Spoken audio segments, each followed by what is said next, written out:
Hello everyone.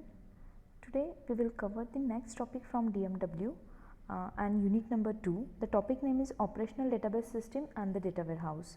So these are the contents which we are going to cover in this lecture. So starting with Online Analytical Processing, that is OLAP. So OLAP is considered as an online analytical system in which it supposed to the multidimensional view of the data. So we have seen this multidimensional view in the data cube aggregation. In that we are aggregating the data, the different attributes of related data into the cube, and that cube is nothing but multidimensional. So this online analytical system supports to this multidimensional view of data. Then next is it provides the faster and profitable access to the information.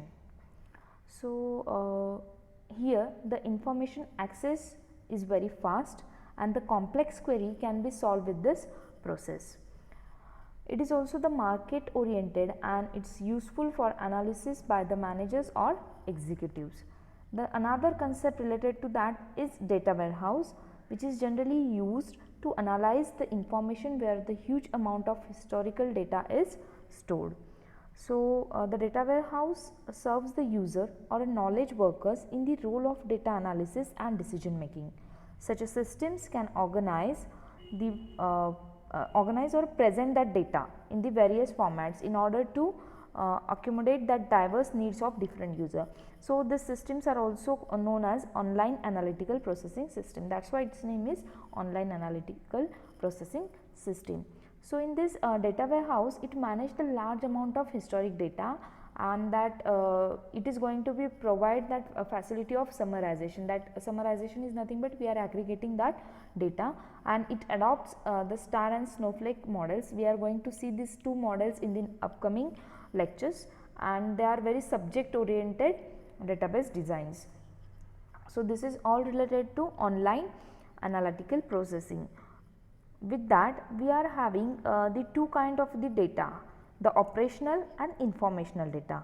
The operational data is that data which we are using for running the business. Whenever we are whatever the data we are using in the business, that is called as the operational data.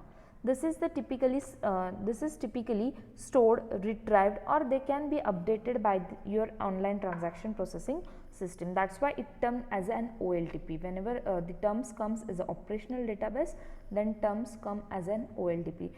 Means what, we are applying some online transaction processing on that particular data, and we can make the operations on that data like storing, retrieving, updating. Such a transaction, such a operations we can apply on that particular data. So an OLTP system may be, for example, a reservation system or accounting application system, banking system, order entry application, anything. So this comes under this operational data. The another type of data we are having is called as informational data, that is created from the operational data. So data warehouse is made up of informational data, and informational data is typically what we can say, a summarized operational data can be a informational data. Then infrequently updated data can be informational data.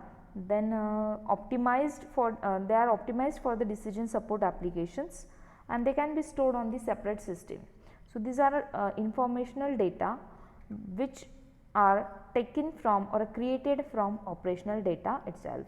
So data warehouse is made up of this informational data. Where the terms OLTP comes. The OLTP is nothing but online transaction processing, and the major task of this OLTP system is to perform the online transaction and the query processing. So the systems are called as OLTP systems with their online transaction and query processing. They are used for our day-to-day operations such as purchasing, inventory, manufacturing, banking, payroll, registration and accounting. Such operations are performed under this OLTP processing. So here are some examples are given, that is banking system, reservation system, etc. These are the best example of this online transaction processing system. Then The difference between the operational database and data warehouse. So, the term is database, both is a common. Data warehouse is nothing but a database, it is termed as a database. We can say data warehouse is another database type, but in that we are putting the data in unified view, right. So, what is the basic difference between this operational database and this data warehouse? So, in operational database there is lack of integration, means in operational database we do not have an integrated data. That is I am saying that in data warehouse we are having the unified view of data, means we are collecting the data from different resources and we are integrating that data in some format, that is called as a integrated data. The second thing, it focus on the database design and the process design. So, operational data is focusing on the database design and the process design, whereas in data warehouse it focus on data modeling and database design. Okay.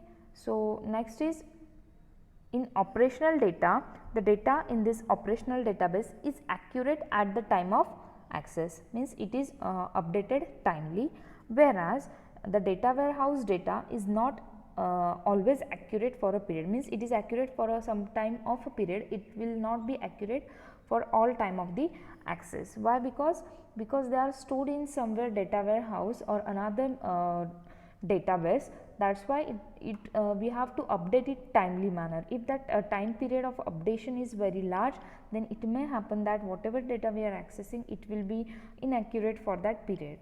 So, which are different operations we can perform on the operational database, that is change, insert, delete, replace. These operations we can have on this operational database, whereas on the data warehouse we can have the load and access.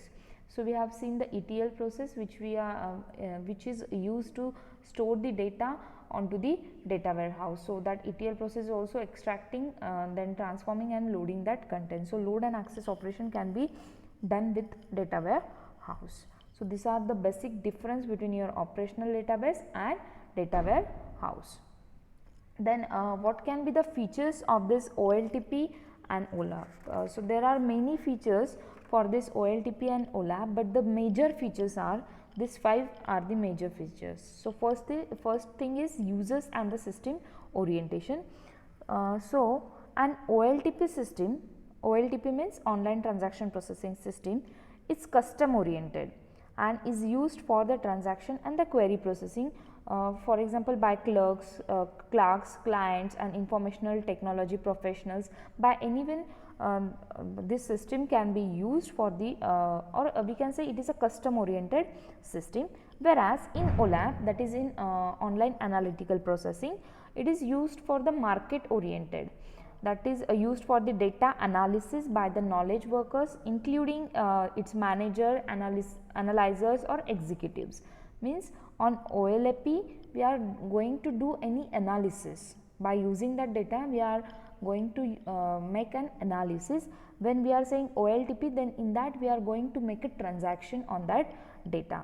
That is why they are called as a custom oriented, and OLAP is called as a market oriented. Market oriented means we are making some market analysis on that data. So, this is what the first major feature of this OLTP and OLAP. The next is data contents. An OLTP manages the current data that are too detailed, means extremely detailed and can be easily used for the decision making. So, in OLTP the data is in the detailed format, as well as it can be easily used for any decision making. When we are saying an OLAP system that manages the large amount of amounts of historical data, that provides the facilities for summarization or you can say aggregation, and that will store and manage the information at different levels. So, in that case we have to maintain a large amount of historical data. What we can apply on that data, we can do a summarization, aggregation, storage of that data, and we can manage the information at different level. So, this is all of data contents related to OLTP and OLAP. Then the next thing is database design. What the database designs are required for this OLTP and OLAP? So, for OLTP it uses the ER data model.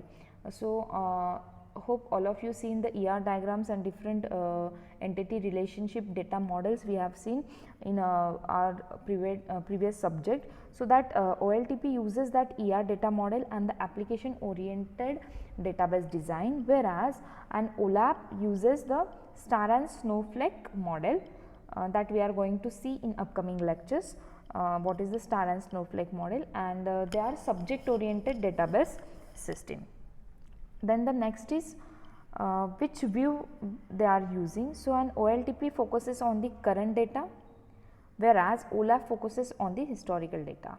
OLTP on current data because we are applying the transaction processing on that. So, for any transaction or banking related application we require the current data, but when the term comes there that historical data means we are having a data that can be used for an any analysis. So, historical data can be used for any analysis. So, if we are considering the analysis, so in that term we can have the historical data for analysis purpose. Then next one is access patterns. So, which kind of access patterns both are having?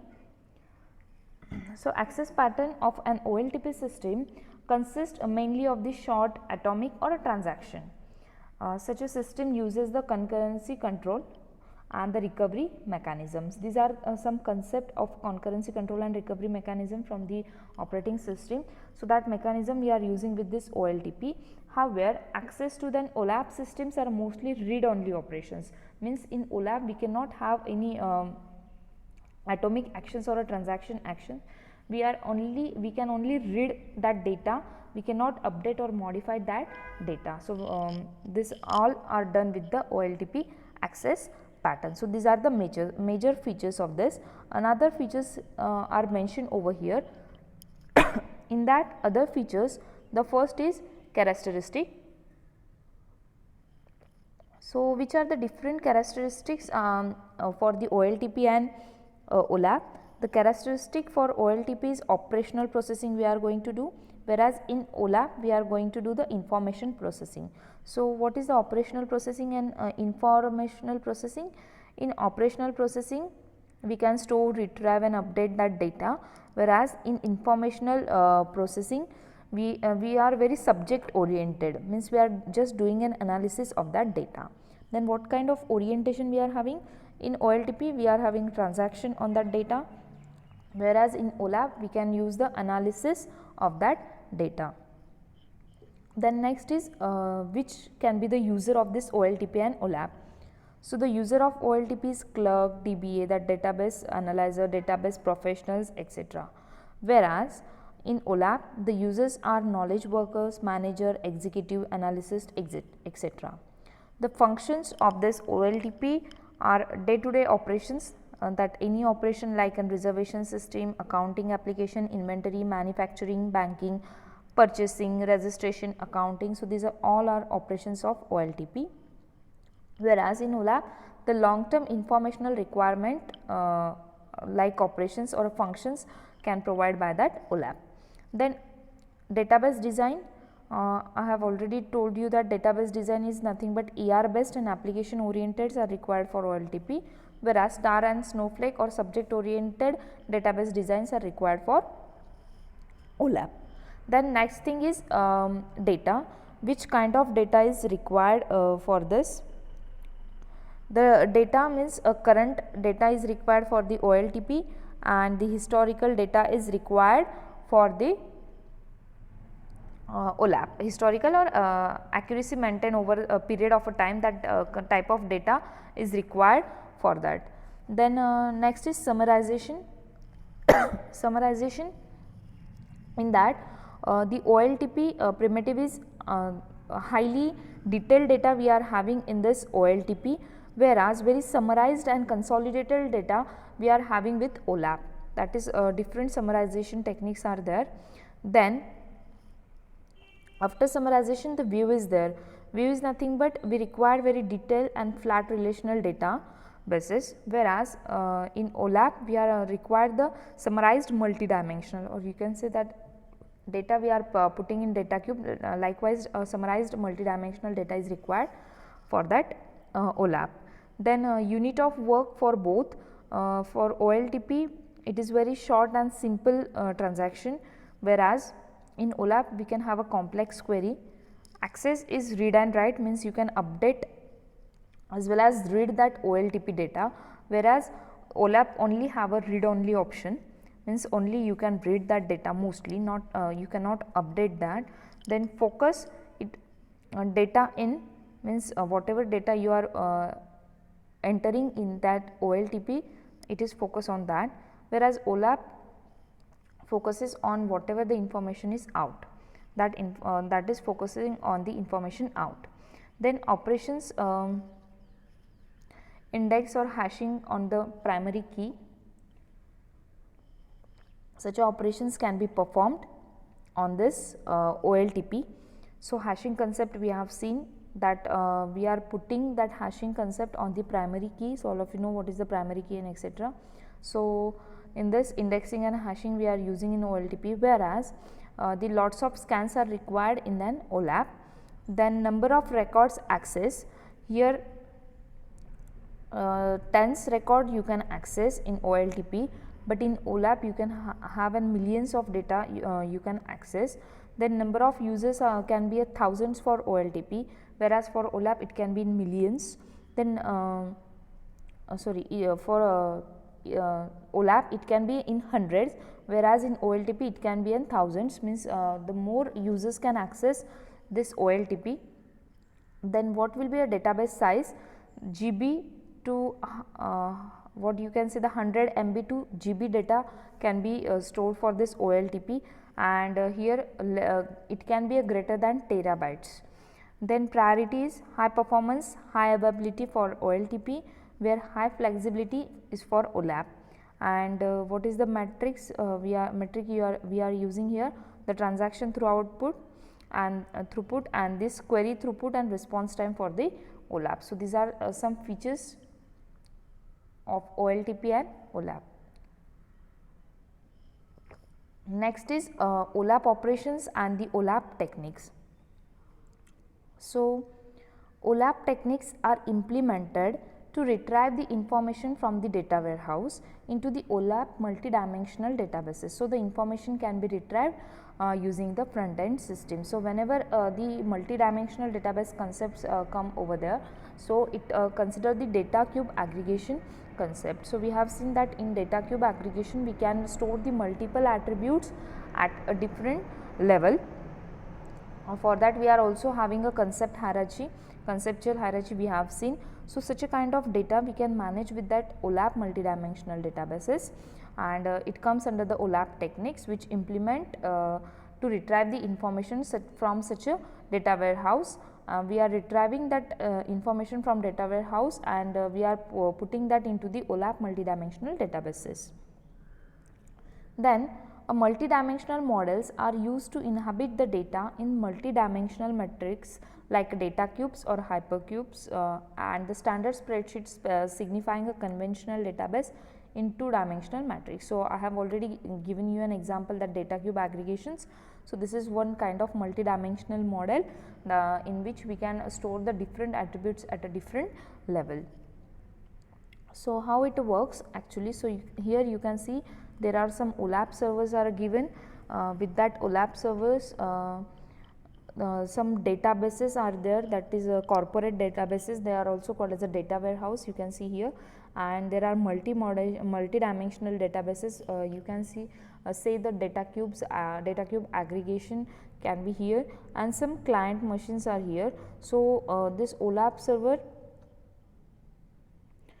this client machine can access the data from the OLAP server. So, always we are accessing the data from this data warehouse or this multidimensional database, and then after accessing data from this, we are storing that data into the OLAP server, so that it can be handled or used by this client machine. So, you can see it is a two-way interaction between OLAP server and client machine. So, OLAP server is going to be response for each query of an users by accessing the data from this databases. That's why we are saying that these techniques are implemented to retrieve the information from data warehouse. So, you can see that we are retrieving the information from data warehouse, or you can see some multi-dimensional databases, and then we are putting that into the front end of the system, and in such a way the client machine can access that OLAP server. So, this is what about the implementation of the OLAP. So, today we will stop over here. Thank you all of you.